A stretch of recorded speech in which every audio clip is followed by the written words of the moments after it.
Well, I was born in Toronto. I've been born and brought up over here, but my family's from an Indian background.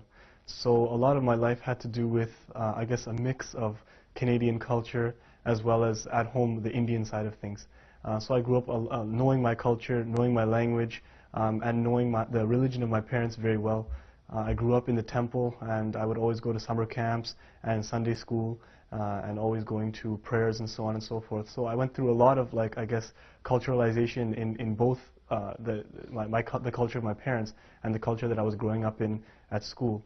I went to high school over here. I was a pretty studious person, but I also had my fun on the side, and I was really into music. I used to play guitar. I played for 11 years, and so that was my life, I guess, before.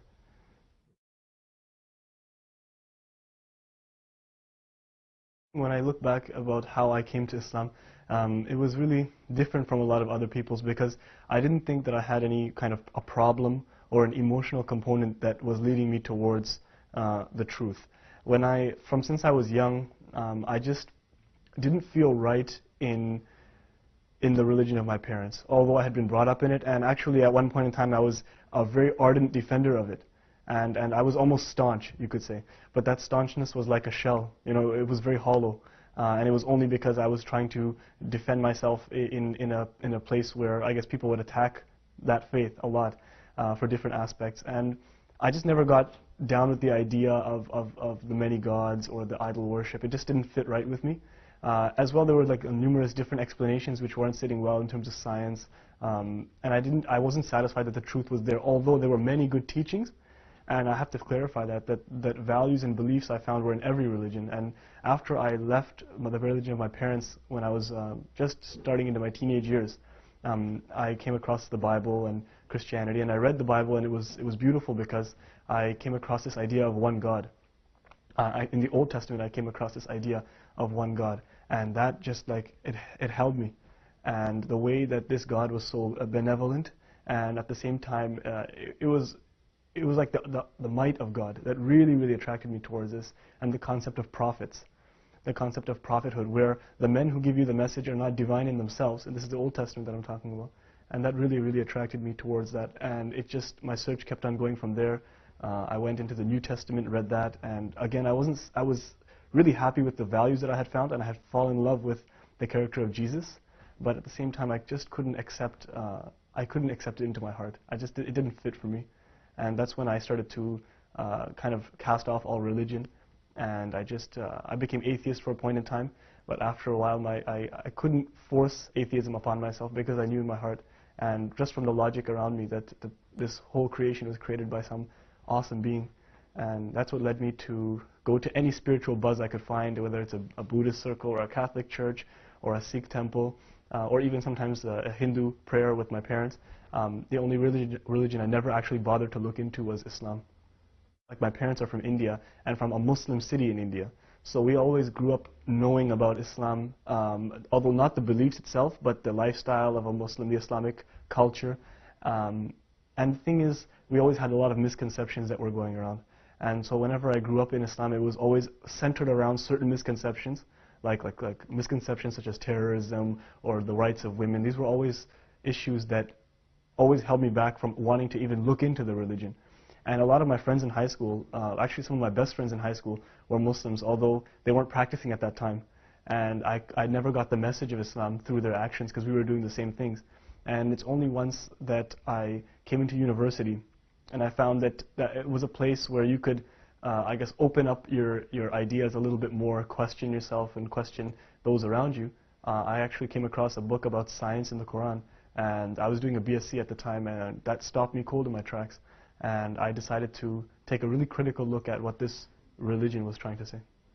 In terms of a defining moment, I can definitely say that the minute I came across a scientific fact in the Quran, like my thinking style is very rational. I like to think based on fact rather than emotion, because I've done a lot of emotional religious activity in different groups, and I knew that the truth wasn't only an emotional component, it was a logical, rational component.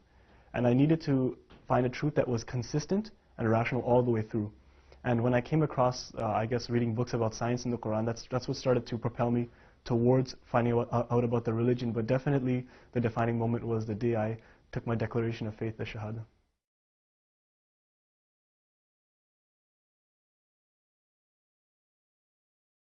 Well, after I became Muslim, of course, I told my parents very shortly after, and everyone around me, and they started to pick up on it a little bit because I started growing my beard and stuff like that.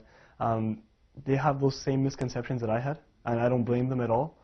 Actually, it's an ignorance, and it's an innocent ignorance, where they had those misconceptions, and nobody had explained to them or reached out to them as to what the truth of Islam and the beauty of Islam really was. So when my family reacted slightly negatively towards me, I knew it was just their emotional reaction, and it was them not understanding that I had become a better person and why I'd made this change. When I became a Muslim, there was no real support network or a social web to kind of guide the new Muslims into their religion. And there wasn't a big machine to propagate the truth about the religion. And this is where I think my personal contribution can come, where I'm also trying to learn about the religion every day. And while I do that, I would like also to teach others and make the transition as easy as possible, as well to let people understand that when they become Muslims, they don't lose their identity. They're still who they are. They still have their interests and their likes and their dislikes.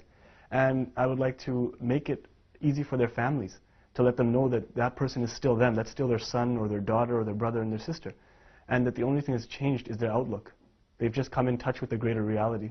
I think the biggest thing that Islam has done for me, first of all, is to give me a satisfaction in my heart that I understand why I'm here and why this universe was created. So I feel at sync with nature itself around me.